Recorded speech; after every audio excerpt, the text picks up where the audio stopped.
45 aniversario del CIPES. Qué bueno que están acompañándonos este día. Pues le pedimos, afortunadamente hubo una coincidencia con la presentación de un libro que está haciendo aquí el colega Said Ramírez. Él es él es maestro en humanidades de la quinta generación, fue estudiante mío. Estoy muy contenta de que esté aquí con nosotras, con nosotros. Y él va a presentar, como ustedes bien saben, en este marco, en este aniversario, este libro. Es su segundo libro, según yo. Sí. Los terribles blues de Guayaquil, y de Said Vladimir Ramírez. Y como algo importante es que ese trabajo surgió precisamente de la estancia que él hizo, así como muchas de ustedes o muchos de ustedes hicieron o van a hacer en el marco de los estudios de maestría o de doctorado a otros lugares. Bueno, pues también Said se fue a Guayaquil, se fue a Ecuador, y una parte de su trabajo, ¿no? Además de la tesis que tuvo que hacer, él ya nos va a platicar más sobre eso. Pues fue este libro que además lo está presentando en muchos lugares, no solo de Guerrero, sino de la Ciudad de México, también sé que en Puebla, ¿no? En otros lugares. Aquí vamos a platicar de eso, pero antes de entrar de lleno ya a la presentación del libro, le vamos a dar la palabra al doctor Pedro Vidal Tello, el director del CIPES, para que nos platique acerca de, pues, les decía yo a los estudiantes de ahorita de la maestría, que el CIPES pues es un chavarruco, ¿no? Pues está cumpliendo 45 años, estamos muy contentos, y entonces le pasamos la palabra al doctor Pedro. Muchas gracias, Claudia. Buenas tardes a todos, es un gusto saludar a Said, no lo conocía, a Blanca sí, inclusive es conocida por los nietos. Esto es algo interesante de ver. 45 años se dice fácil en este momento, pero en el año de 1980, en enero de 1980, abrió sus actividades la maestría en Ciencias Sociales en la Universidad Autónoma de Guerrero. Los trabajos para abrir ese programa de posgrado estuvieron encabezados por el doctor Hugo Pipitone Alione, quien actualmente es profesor jubilado y profesor emérito del SNI por el Centro de Investigación y Docencia Económica de México, AC.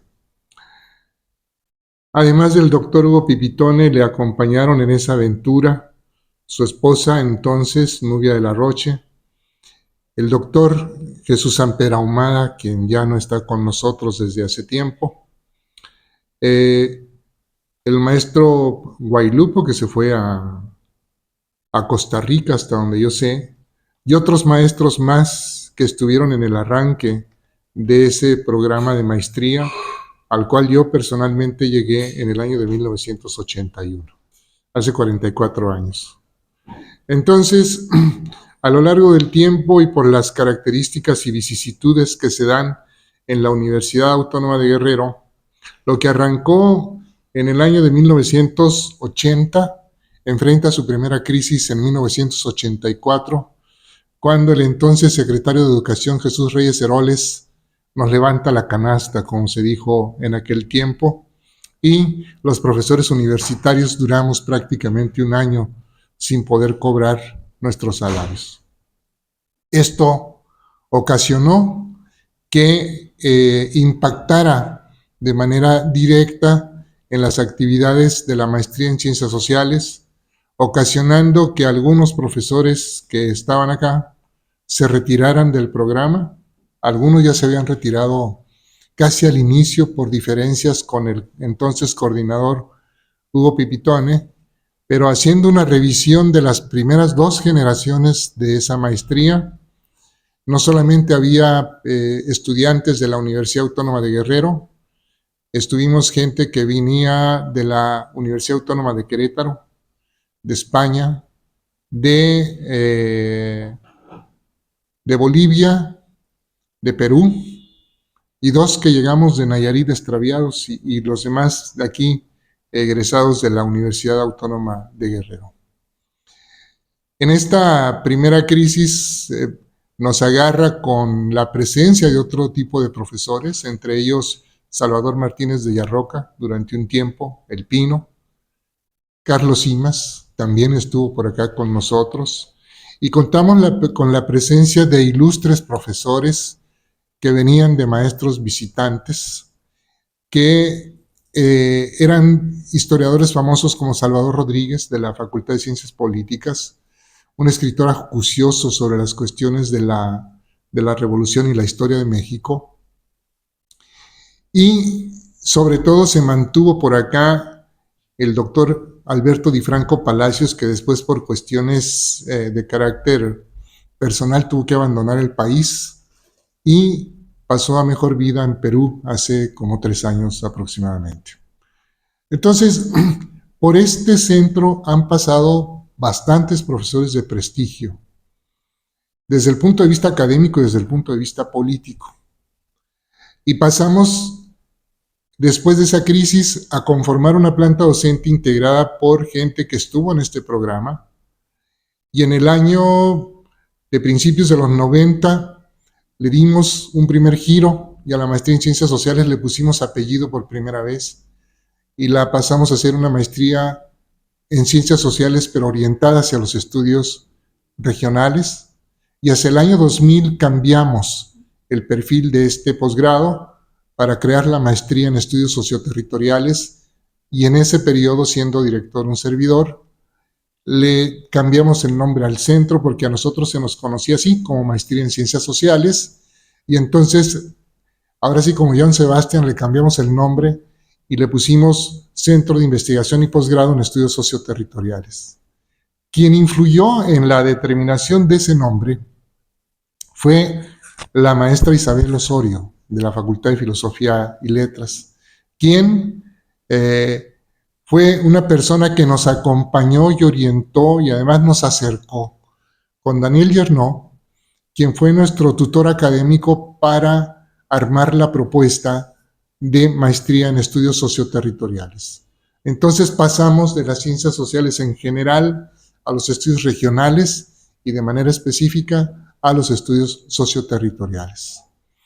Con el paso del tiempo, algunos profesores que quedamos acá, como el doctor Floriberto González González, la doctora Esperanza Hernández Árciga, nuestra queridísima Luz Alejandra Cárdenas Santana, doctora también, se fueron a realizar estudios de posgrado a distintos centros, al CIESAS de Occidente, a Geografía de la UNAM, y siguiendo la huella yo también me fui a Geografía de la UNAM.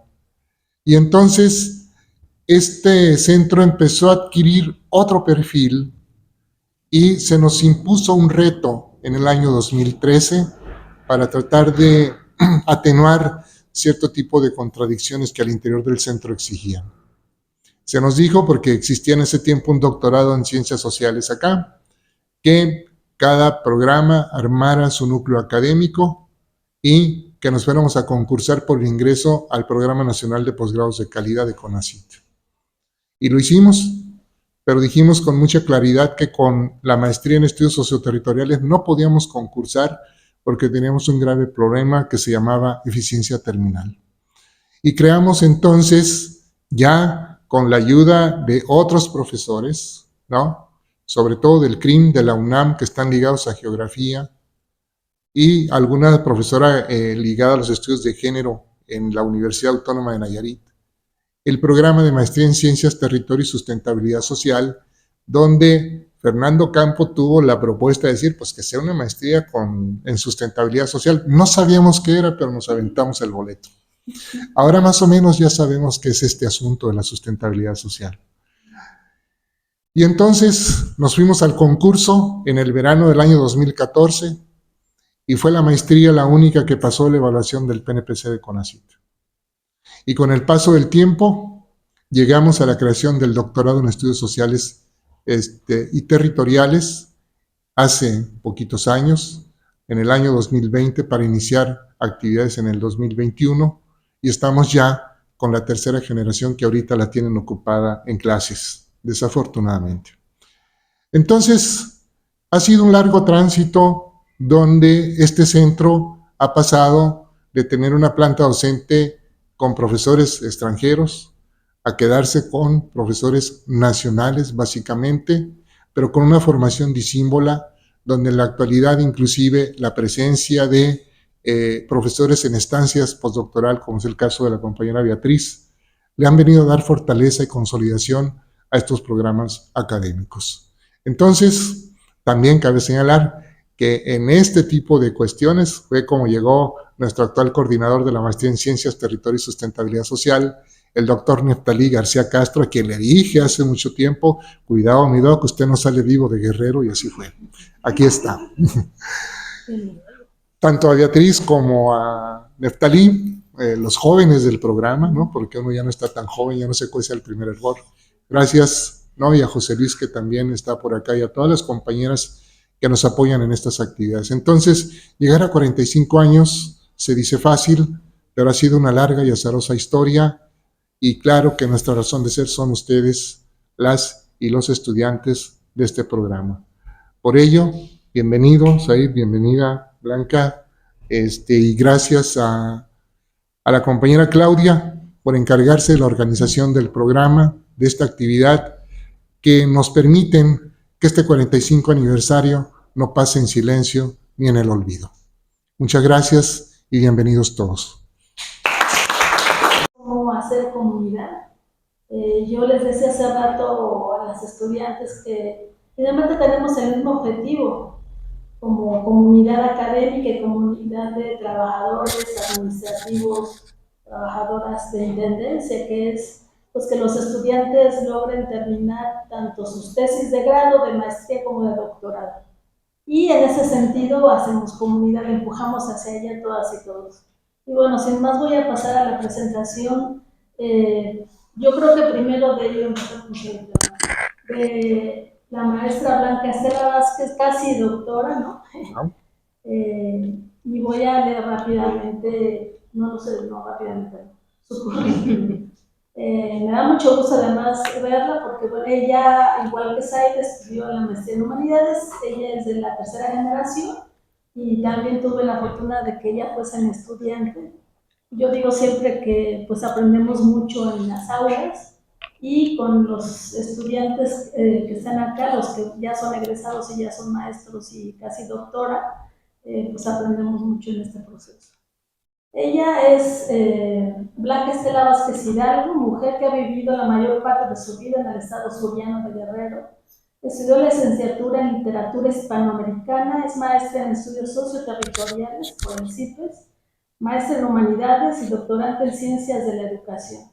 Ha publicado Los retardos de Artume, editado por el colectivo La Tarántula, Dormida, Ojos de lechuza, editado por Rojo Siena, El corazón en la mano, por editorial Fridaura, editora y poeta en Poética sin Fronteras, Ediciones Valparaíso, Círculo de Poesía y Estigia, aquí dentro del cuerpo, Ediciones Trinchera.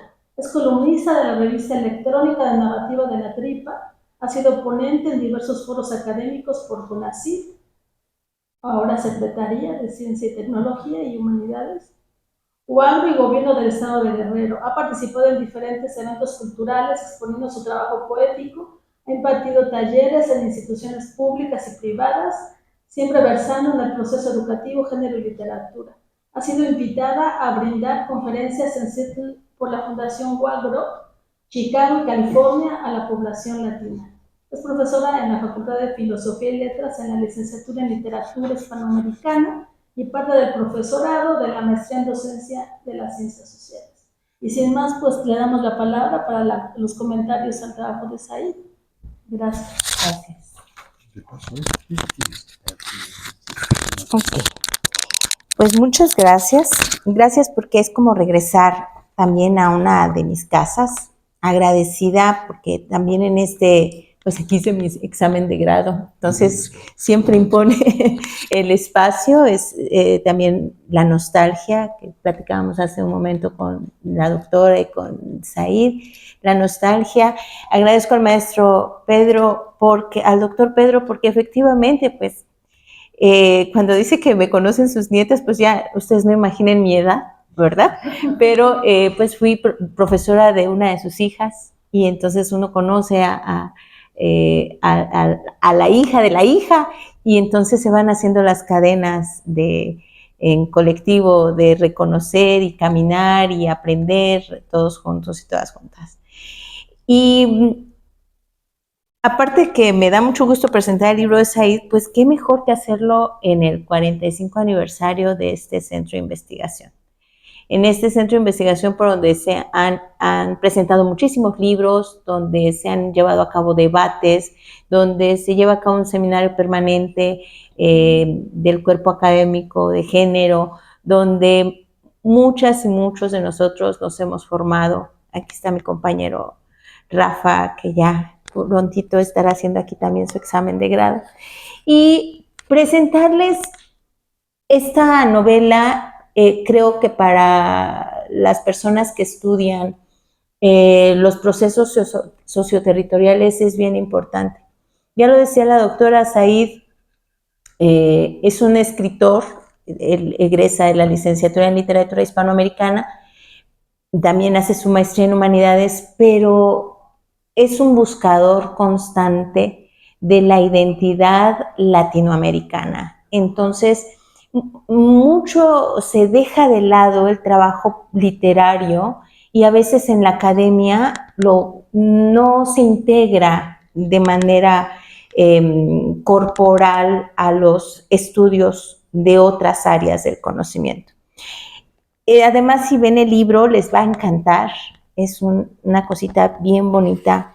Trae una cajita. Y le decía a Said algo a las jóvenes que se acercaron. Les decía, era algo así como una cajita de cereal.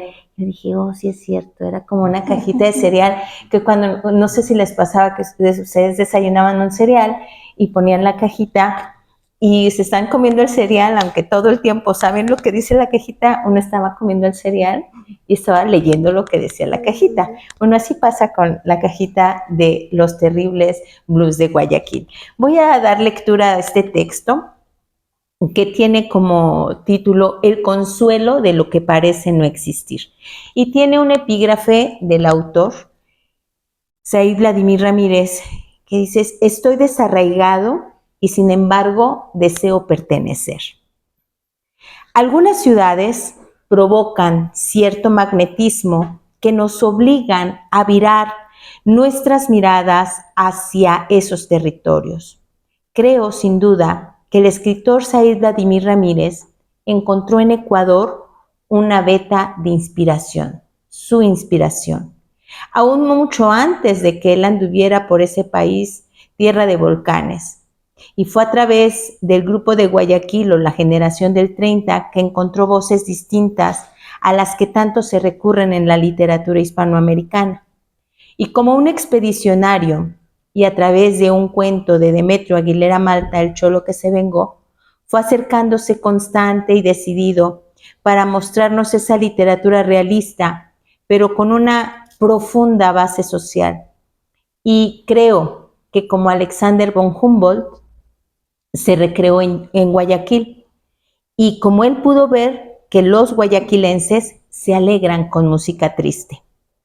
Nuestra mirada y nuestro pensamiento se abre a los terribles blues de Guayaquil, un libro objeto, que es bello de diferentes maneras. Nace como un libro de pequeño formato, como un libro objeto y como una extensión del libro a través de las postales que vienen dentro. Así, dentro de la caja. La editorial La Tinta del Silencio nos ofrece una sorpresa, de esas como cuando éramos pequeños y rebuscábamos cuáles de las 16 fotografías del personaje nos ha tocado. A mí me tocó las 6 y me tocó, a ver, permítanme, me falta una, ¿verdad, Said? No, es el ejemplar viene numerado. Sí, pero debo de tener una en mi casa. Bueno, la dejé. Del otro librito. Bueno, me tocó la 6. El personaje que nos ofrece el escritor busca de una manera desaparecer de sí, a pesar de que Fernanda, la otra personaje, su amada, lo trastorna de una manera en que reconocemos a un amante que vive y muere si no está con ella. Pero al mismo tiempo, esa sensación que nos va relatando nos deja claro este sentimiento contemporáneo: desaparecer del caos en que nos encontramos para poder vivir en el idílico paraje que nuestra mente recrea. En el libro tenemos una novela y 15 cuentos cortos, que, como dice Irene Vallejo, van hilvanando una historia o múltiples historias, porque la intertextualidad se aparece cada vez que avanzamos en nuestra lectura y nos remite a Kazbek, del escritor ecuatoriano guayaquilense Leonardo Valencia, y como un símil, los personajes se entreveran por sus oficios, requerimientos, pasiones y reflexiones filosóficas. El libro se apodera de mí porque en él se vierte otra de mis pasiones, la fotografía. Y entonces el personaje tiene que retratar espacios que le remitan emocionalidades y después construir un libro con narraciones que hará otra persona. Sí, si ya leyeron Kazbek, pareciera ese símil del que les hablé. ¿No es acaso este el resultado del arte? Que una expresión artística motive a otra y, como un efecto dominó, se estampe en aquellos que nos vamos atravesando en este mundo. El personaje no logra en un primer momento capturar imágenes que le provoquen satisfacción, y es que las emociones contenidas, el viaje de Ciudad de México, su relación amorosa, pensamientos, estas desilusiones personales. Siempre son esperados, aun cuando nos satisface ahí la conexión con lo material, el diálogo con uno mismo, mencionaba David Le Breton en su libro Elogio del Camino. Caminar para el personaje Blues de Guayaquil es imprescindible. El malecón, la Perla, el Museo de Arte Contemporáneo, la Morisca, la Facultad de Letras o el se asoman los personajes que dialogan con nosotros, los lectores. Conocer ese espacio es otra forma de saber de sí. Así en el propio cuerpo, en el silencio. Es como una disciplina de resistencia, de invasión física, pero sobre todo de la invasión.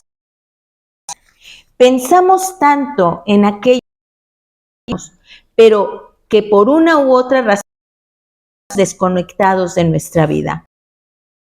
Cuando a fotografías escenarios Guayaquil aparecen de forma prístina, pero él las trabaja con la forma artesanal de la fotografía, revelado, agua, fijador, pero lo importante que nos va a remitir al libro que tenemos en nuestras es el procedimiento fotográfico cianotipia.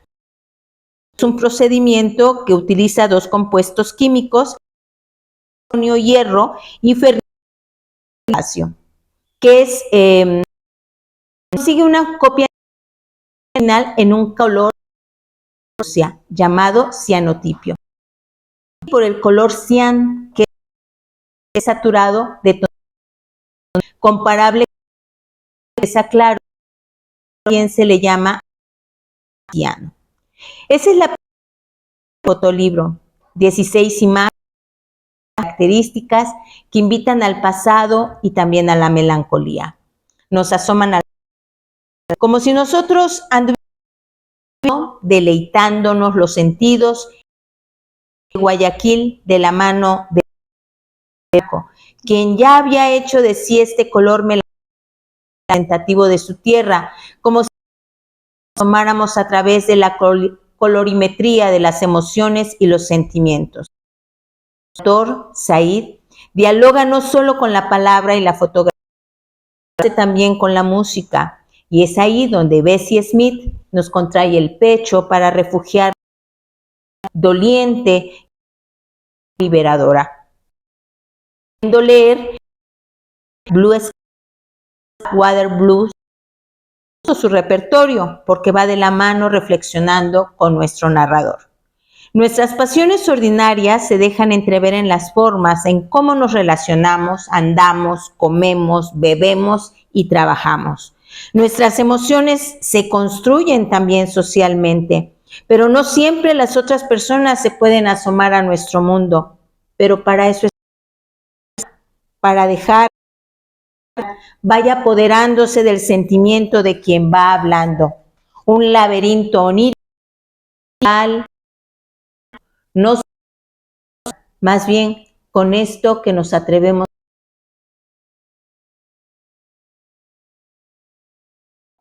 Y voy a dejar al final la participación de nuestro autor de Said y voy a proceder a leer lo que escribí. Los terribles blues de Guayaquil, con una prosa ágil, en un tono autobiográfico, creo.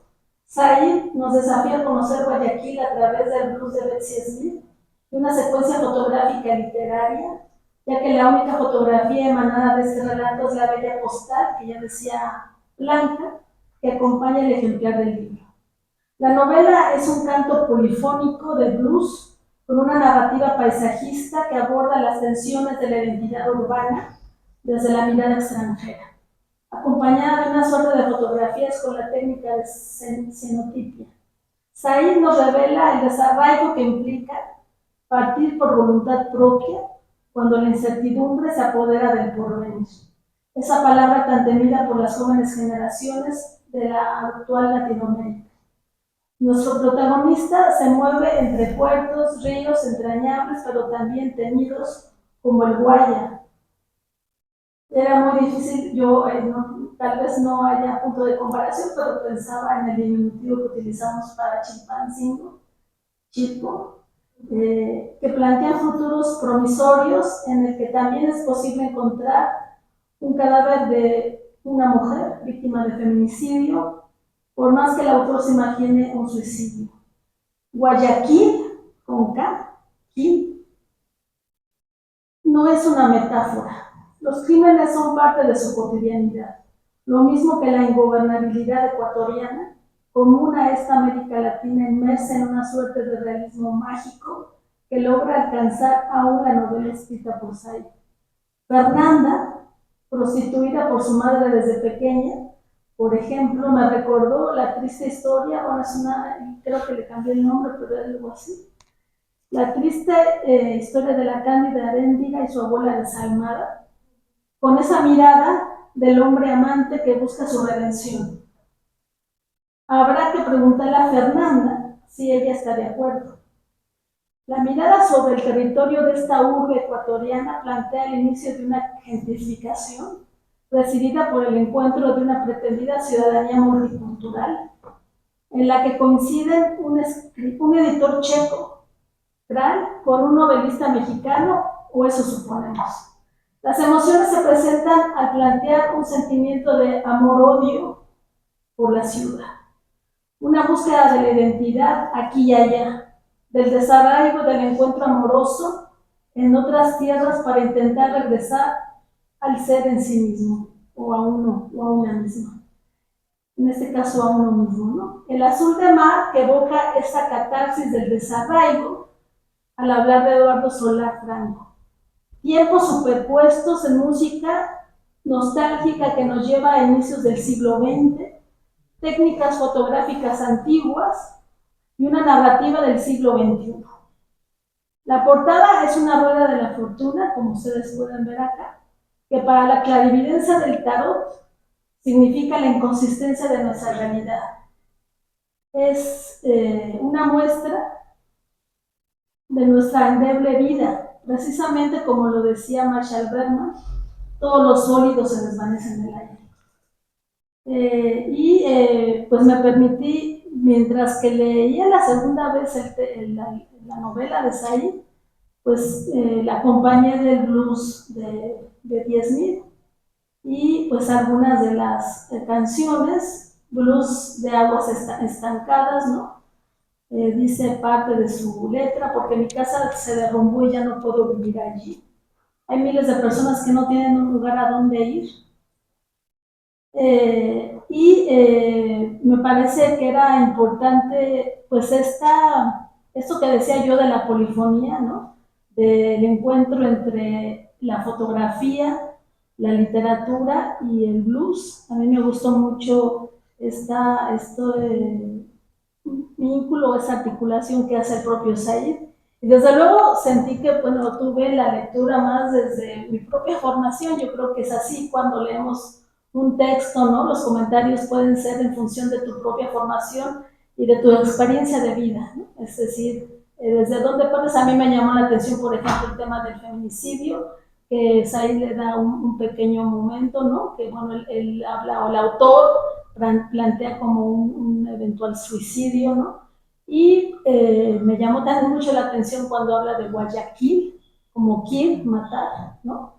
Y pensé en la violencia que se vive precisamente, pues, por las orientaciones que han tenido mis investigaciones o mis intereses en investigación, ¿no? La violencia que se vive criminal, pero también la violencia de Estado en, pues, una gran parte de países de América Latina, ¿no? Entonces, bueno, así sería mi presentación, y vamos a pasar ahora sí Escuchar sus comentarios me hicieron rememorar sus clases, que también tuve el gusto de ser alumno de la doctora Claudia. Mi agradecimiento a la maestra Blanca Estela, ya a un pie de ser doctora, ¿no? Un paso de ser doctora, y mi agradecimiento también al doctor Pedro Vidal.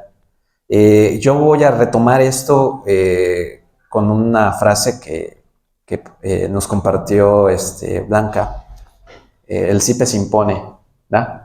Y creo que es así, estar en este espacio, darme cuenta de las investigaciones que se están realizando, también me hizo rememorar la última vez que estuve aquí, y fue, pues, me parece que fue en el 2019, cuando precisamente la doctora Claudia me invitó a la presentación de un libro, académico, bueno, todo el cuerpo académico, si no recuerdo mal. Entonces, pues regresar aquí con el motivo de un libro que también está interrelacionado con la investigación, pues me hace recordar todo eso. Entonces, pues por ahí voy a comenzar hablando de la importancia de establecer de pronto vínculos entre el quehacer literario, el quehacer artístico y la investigación, porque al final del día este libro, Los Terribles Blues de Guayaquil, es un libro que se logra fraguar poco a poco a partir de mi faceta como investigador. Entonces, en mi caso, no tanto el investigador como el escritor conviven en mi persona de una manera muy armónica para esta complicidad para sacar los trabajos adelante. Entonces, antes de retomar esta cuestión de la experiencia, quiero comenzar con la siguiente reflexión. Una de mis lecturas más tristes se encuentra en el libro de Peter Pan.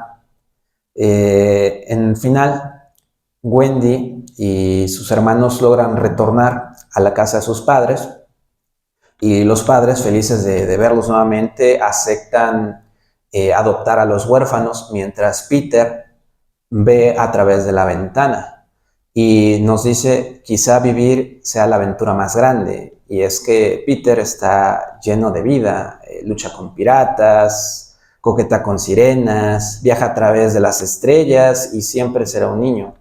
Pero el narrador no nos dice esto de una forma un poco más cruel. Dice que a través de la ventana es cuando Peter se da cuenta de aquello que nunca podrá tener.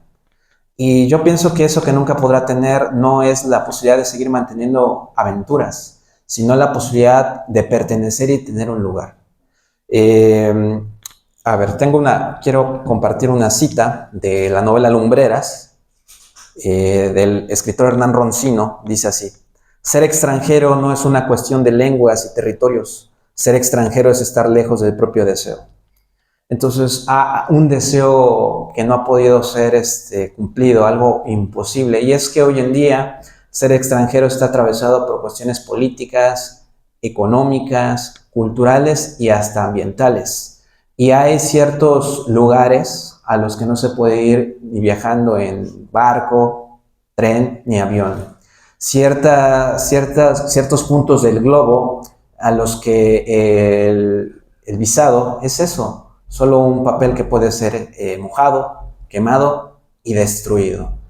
Entonces, ese espíritu, esa insatisfacción, arde en Los Terribles Blues de Guayaquil, una novela que plantea un camino una geografía un tanto inverosímil, un puente entre México y Ecuador, y de forma particular un puente entre el presente y el pasado. Entonces, eso sería, a grosso modo, la experiencia de Los Terribles Blues de Guayaquil. Yo tengo que señalar el proceso creativo con el que arribo a esta novela, porque tiene mucho que ver con mis inclinaciones literarias, mis perspectivas, y al igual que me parece que hay estudiantes ahorita aquí de posgrado, están trabajando en la tesis, yo estaba trabajando en la maestría en humanidades, una tesis sobre literatura ecuatoriana, una literatura que incluso las facultades de literatura hispanoamericana no lo trabajan muy poco. Pero ese desconocimiento fue lo que me motivó a trabajar una novela, se llama Las Pequeñas Estaturas, de Alfredo Pareja Díaz Canseco, pero cuando ingreso al posgrado con ese proyecto me informan que probablemente no tendría ningún asesor o nadie podría ser mi asesor porque nadie conoce sobre la literatura del Ecuador. Pero lejos de que eso me desmotivara, yo logré perdurar en mi deseo. Y de un momento a otro ya estaba en la maestría, ya había entrado en contacto con los académicos y escritores ecuatorianos radicados en México, y de un momento a otro ya estaba en Quito, ya estaba en Guayaquil. Mi proyecto de investigación había sido aceptado en la Universidad Andina Simón Bolívar, y yo estaba trabajando realismo mágico ecuatoriano, en un momento en el que el término de realismo mágico no existía. Regreso, presento la tesis, hago mi defensa, obtengo el grado, pero era y sigo siendo plenamente consciente que ese tipo de literatura no es conocida, o al menos no ha sido trabajada con la suficiente atención. Quizá vemos nombres que empiezan a asomarse en el horizonte como una Mónica Ojeda, una María Fernanda Ampuero, una Daniela Alcibar Bellolio, ¿no? Pero es algo que está surgiendo apenas. Y entonces, esas fueron mis motivaciones para escribir y centrarme en un primer momento mi interés académico en estos temas. Siempre he sido seducido por las expresiones fuera del centro y del orden, ¿no? Por lo subterráneo. Escuchando los comentarios de estas maravillosas lecturas, estoy recordando que ya desde los tiempos de Rubén Darío a ciertas expresiones no canónicas o invisibilizadas los llamaba él los extraños, los raros. 50, 60 años después aparece un crítico argentino, Noé Hitrip, que publica un libro de teoría y texto, poesía, y llama Los Atípicos, los típicos y los atípicos.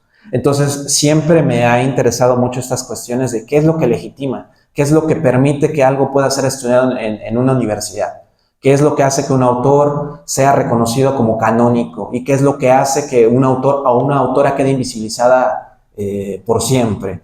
Entonces, esos fueron el combustible para mi interés académico y, bueno, después lo creativo. ¿Qué sucede? Que yo, estando en Ecuador, me encuentro con una figura, el pintor Eduardo Solá Franco. Es probablemente la figura más cosmopolita del periodo, un pintor de los años 30 que pues yo no lo conocía. Había leído todas las historias canónicas ecuatorianas, entonces uno viaja, ¿no? Seguro de que pues, tiene una formación como para poder retroalimentarte con otros académicos, pero no tenía ni idea de esa figura. ¿Y por qué? Porque era una figura que estaba fuera de lo canónico. ¿El por qué? Porque era un pintor de clase alta, era un pintor que trabajaba ambientes europeos cuando el marxismo y el indigenismo estaba en su apogeo en Ecuador y en América Latina, y porque era homosexual. Entonces, por esas situaciones, queda invisibilizado. Y Eduardo Solá Franco viaja por cerca de 40, 50 años en un periplo intermitente por Europa, regresando ocasionalmente a ver a la figura de la madre, para que la madre le conteste, ¿sabes qué? Tu arte sigue siendo rechazado, visibilizado. Entonces yo me encuentro con esa figura en una exposición, la primera exposición casi en 100 años, que se realizó en Guayaquil en el 2019, sobre la obra de Eduardo Solafranco. Pero lo que me dejó sin habla, me dejó anonadado, fue una acuarela. Los terribles blues de Guayaquil. El cielo azul, el mar del trópico azul, las calles azules, la lluvia azul, el pintor desde la distancia, una melancolía también en azul. ¿Cuál era el mensaje? Quiero pertenecer y no puedo. Entonces, frente a esa acuarela, yo encontré una cuestión vivencial, una cuestión emocional, ¿no? Yo era un investigador mexicano, sí latinoamericano, trabajando en un país hermano como el Ecuador, pero no era ecuatoriano. Era un extranjero, si queremos utilizar a George Simmel como parámetro para explicar. Entonces hubo una correspondencia. Regreso a México y bueno, la novela se fue fraguando poco a poco. Entonces, Los terribles blues de Guayaquil es una exploración polisémica de la palabra blues. ¿Por qué? Tenemos el blues de la acuarela de Solafranco, tenemos el blues de la música, ¿sí? Porque la música también, sabemos que el blues es una música, no es mexicana, no es ecuatoriana, es norteamericana, que surge en una población afroestadounidense y es una música del dolor, ¿no? De la injusticia, de la opresión para la raza y el género. El blues de la cianotipia, porque también trabajo en este libro la cianotipia, otra de mis pasiones, la fotografía. Sabemos que la cianotipia es la primer técnica fotográfica donde todo se colorea, se trabaja con químicos y nos arroja un azul. Y el azul de los pequeños demonios de la melancolía que invaden al personaje. Entonces, a colación con lo que compartían, esta es una literatura, al menos así me lo propuse, es una literatura del extrañamiento. Entonces, la sociología me ha permitido de pronto tener otro acercamiento al quehacer literario. Estaba pensando en ya mis autores de cabecera, un George Simmel, ¿no? que ha sido continuado con otros autores, las movilidades de la interculturalidad, el propio Leonardo Valencia, George Steiner, David Le Breton, que citaba la maestra Blanca, pero yo en particular pienso en el libro Desaparecer de sí.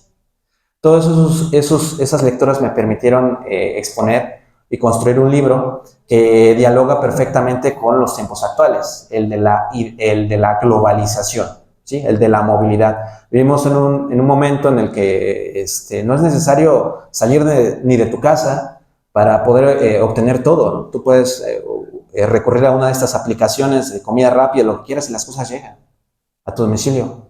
Pero, sin embargo, la población se desplaza. Vivimos en un tiempo en América Latina donde ya las grandes ciudades son el apogeo del sedentarismo y, no obstante, la población se desplaza. Entonces, este libro también es un libro de la movilidad, ¿no? Viajes en tren, viajes en avión, viajes en barco, en bicicleta y hasta viajes a pie, ¿no? Pensaba en los pensamientos caminantes de Nietzsche, porque el personaje va explorando la geografía ecuatoriana siendo un extranjero, siendo un extraño a pie. Y entonces la exploración es una exploración visual, por eso la cuestión fotográfica es muy importante, porque él solamente es un foráneo que tiene la misión de construir un fotolibro. 16 fotografías, ni una más ni una menos, una misión que le proporciona un editor checo, que también está radicado en la mitad del mundo, y lo contratan a él por ser eso, un foráneo, un fotógrafo mexicano. Y la idea era ofrecer una perspectiva totalmente diferente de lo que se había hecho antes. Entonces, por lo tanto, la perspectiva del fotógrafo y narrador es una perspectiva epidérmica, si me permiten la metáfora. Solamente es una exploración por encima de lo que hay, porque no es su obligación profundizar más allá. La cuestión, no obstante, eso le permite detectar ciertas problemáticas. La cuestión de la violencia el Guayaquil, ¿no? Con K, verbo en inglés, la cuestión del feminicidio y este tejido ecuatoriano que se va fragmentando, no lo dice abiertamente en el libro, pero con la penetración de los cárteles de la droga, cárteles mexicanos, donde lamentablemente actualmente es más fácil, más barato mover droga que mover libros de Ecuador a México. Este libro ofrece eso. Y también una problemática que siempre me ha interesado mucho. La identidad duele. 3 protagonistas, un mexicano, una protagonista femenina, una mexicana, y el editor, un checo. Ninguno es ecuatoriano y los 3 se reúnen en la mitad del mundo. Porque el viaje sabemos qué es eso. El viaje es la posibilidad de obtener algo, de reinventarse. Pero este es un viaje para desaparecer de sí. Sí, retomando a David Le Breton, todo con la cuestión de la polisemia de la palabra blues. La música está constantemente presente, el fotógrafo va escuchando a Bessie Smith, en lugar de que le ayude a regular su estado emocional, más lo deprime, ¿no? En una ciudad paradójica, una ciudad que le permite darle un giro inesperado a su vida, pero es una ciudad en la que él se siente extraño, se siente desolado, solo, una ciudad violenta, quizá por la gentrificación, quizá por los efectos de la globalización depredadora, y sin embargo, es el lugar añorado. Hablamos de ciudades, quizá hay ciudades que tienen un gran capital simbólico y muchos pensarán en Nueva York, muchos pensarán en París, que tanto se le ha cantado, tanto se le ha diversificado estas perspectivas, pero es el interés del fotógrafo en un país latinoamericano, un país que ahorita está en boga, en palabra de todos, por las cuestiones diplomáticas, y no obstante es ese interés por explorar esa América Latina del sur. Entonces, esos siempre han sido mis propuestas y mis intereses como escritor, profundizar en América Latina, tener el pensamiento en América Latina y no pensar en Europa, en Estados Unidos, como muchos autores lo hacen, sino entender este conglomerado de países hermanos que hacen grande América Latina, ¿no? Bolívar Echevarría decía que América Latina es la efigie totémica del mestizaje, y bueno, esas han sido mis premisas para construir esta obra literaria, y bueno, convergen tanto el autor, el artista, como el investigador. Y bueno, es esta cuestión de la movilidad, y no sé si de pronto pudiera leer un poco o nos reservamos algunas preguntas. ¿Podemos hacer preguntas? ¿Te parece? Muy bien, sí. Sí. Y de ahí pues aprovecha si lees. Sí. Muy bien, muchas gracias, Asael. Autopercibimos cómo construimos nuestra identidad, a partir de nuestras experiencias, a partir de nuestra formación, a partir de nuestra cultura, a partir de nuestros viajes, qué es lo que nos construye, qué es lo que nos deconstruye en una época en la que pues estamos siendo bombardeados por un cúmulo de informaciones. Entonces, es una novela que problematiza sobre esa cuestión de las identidades. Ya ustedes me dirán si conocen otros vínculos fuertes entre México y Ecuador. No obstante, esta novela también traza ese tipo de caminos para ir compartiendo un intercambio, ¿no? Al final, no quiero hacer spoilers, pero también problematiza esos lugares comunes del viaje, ¿sí? Esos viajes que tenemos desde la tradición homérica, ¿no? Viajar, ya recordaremos al Ulises, ¿no? Regresando a Ítaca y la espera del personaje femenino, Penélope, que también es algo que me gustó mucho, que retomó la doctora la doctora Claudia, sobre el personaje femenino.